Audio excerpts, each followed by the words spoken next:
Assalamualaikum warahmatullahi wabarakatuh.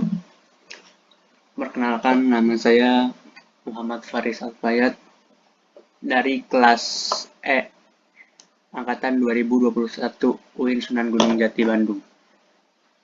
Dengan NIM 12160000125. Di sini saya akan menjelaskan tata cara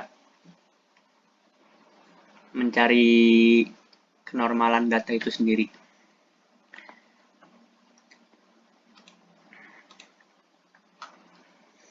Sebelumnya saya akan memberitahu uji normalitas itu uji yang dilakukan terhadap dua data, yaitu data pretest dan posttest, atau bisa data yang lainnya. Kelompok X, di sini saya akan mencontohkan data pretest dan data posttest yang dibagi dengan yang pertama ada kelompok eksperimen dan yang kedua ada kelompok kontrol. Dalam penelitian uji normalitas ini dapat digunakan dengan cara atau metode yang pertama uji Kolmogorov-Smirnov, atau bisa dilakukan juga dengan cara Shapiro-Wilk. Jadi jika ingin memakai uji Kolmogorov itu silakan, dan jika ingin menggunakan metode Shapiro-Wilk juga boleh. Nah, uji normalitas itu digunakan untuk mengetahui apakah data itu sendiri berdistribusi normal atau tidak, dengan ketentuan bahwa data berdistribusi normal itu bila memenuhi kriteria dengan nilai signifikan lebih besar dari 0,05.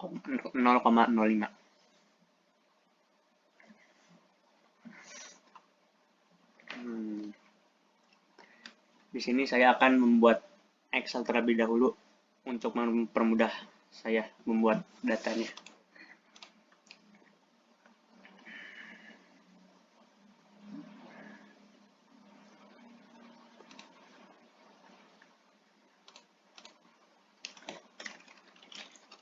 Yang pertama itu kita buat kelas eksperimen terlebih dahulu.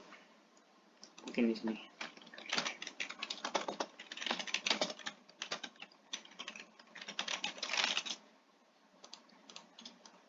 Dan yang kedua ada kelas kontrol.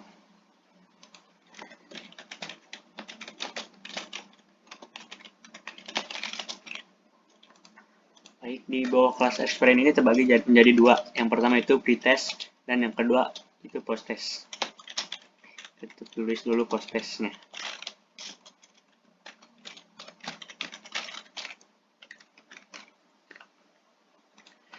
Yang kedua kita isi maaf kembali. Di sini kita isi pretest.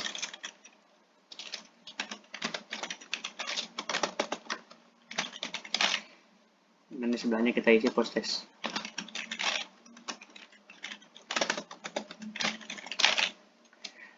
Dan kelas kontrol juga terbagi menjadi dua. Yang pertama kelas pretest, yang kedua kelompok pretest, dan yang kedua ada kelompok posttest.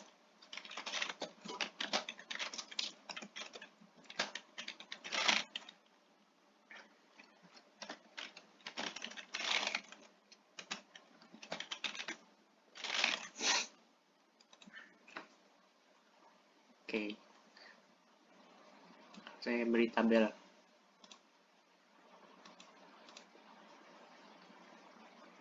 Baik.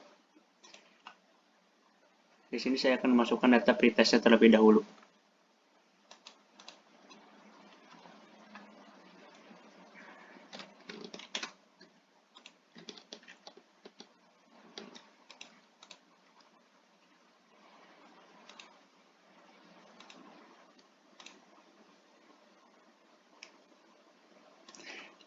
Dan juga memasukkan data kelompok posttest.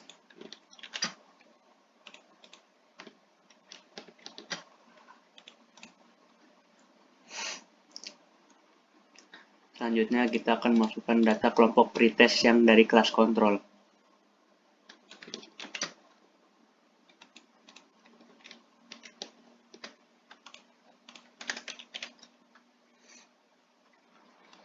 Yang terakhir kita akan memasukkan data kelas kontrol dengan kelompok post-test.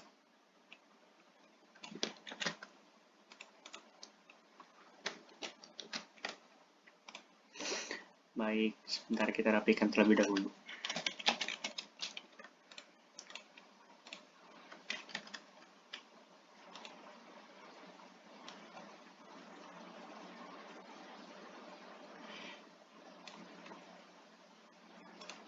Kita tabel. Mungkin ini yang kosong kita kasih strip. Maaf.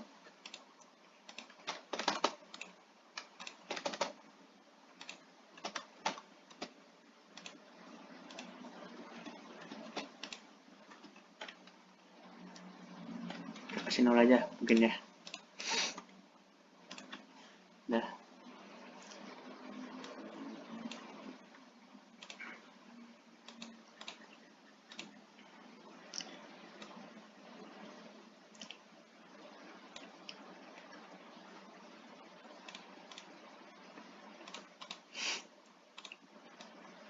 Kasih nomor.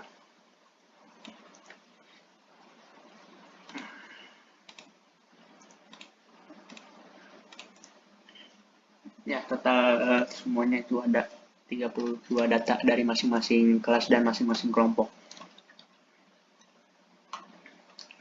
Setelah itu kita masukkan ke SPSS itu sendiri. Sebelumnya kita kasih keterangan dulu di sini.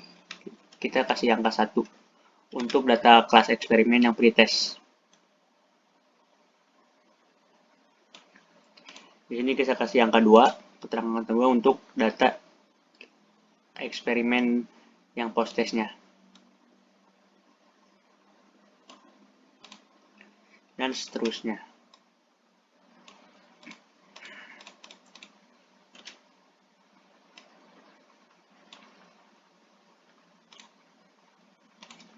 Ini kosong.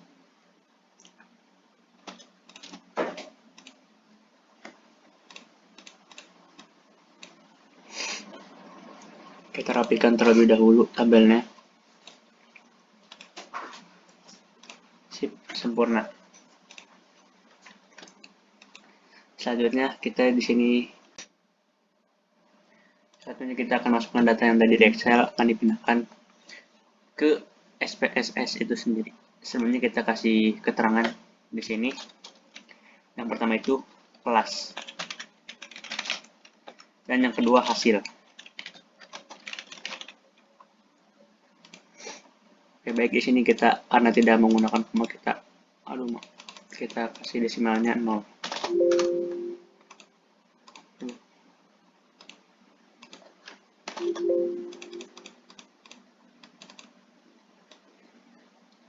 Setelah ini kita kasih keterangan value. Kita kasih keterangan value-nya itu di sini angka 1. 1 itu untuk memberitahu bahwa kelas eksperimen yang pretest yang ini.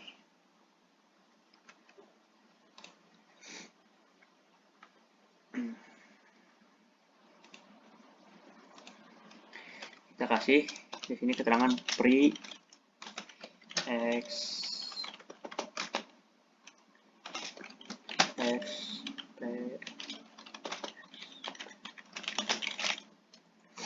kita tambah. Di sini kita kasih angka 2 untuk post eksperimen.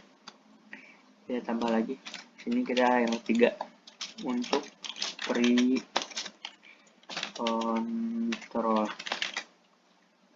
Dan yang terakhir angka 4 post control. Baik, setelah ini kita oke. Kita masuk ke data view.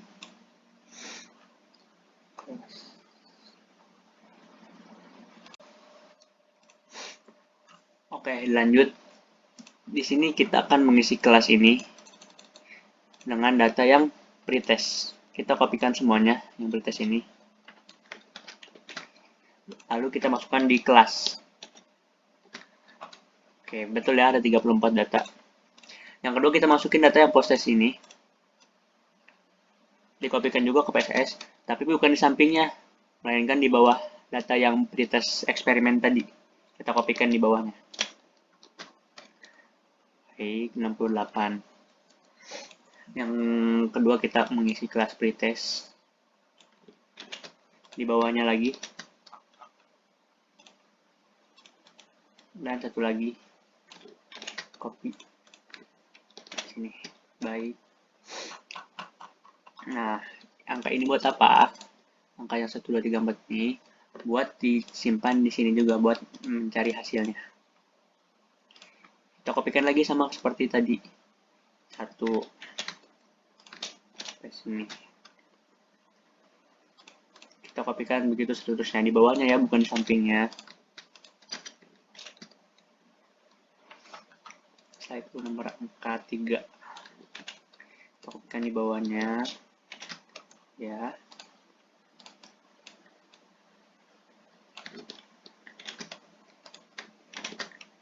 Baik. Pas ya, tidak kurang, tidak lebih. Berarti datanya pas. Setelah itu kita ke analisis, terus ke explore. Nah, di sini kelas ini disimpan ke dependent list dan hasil kita taruh di factor list. Setelah itu kita ke plots, checklist yang normality plot width testnya, kita continue, kemudian kita oke.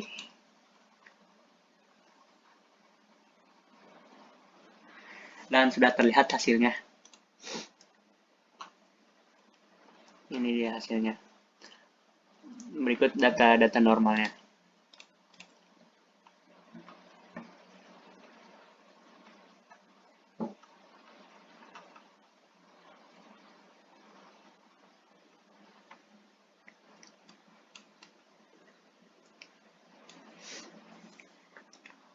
Oke, mungkin dicukupkan sekian dari saya. Mohon maaf bila terdapat kesalahan. Wabillahi taufiq wal hidayah. Wassalamualaikum warahmatullahi wabarakatuh.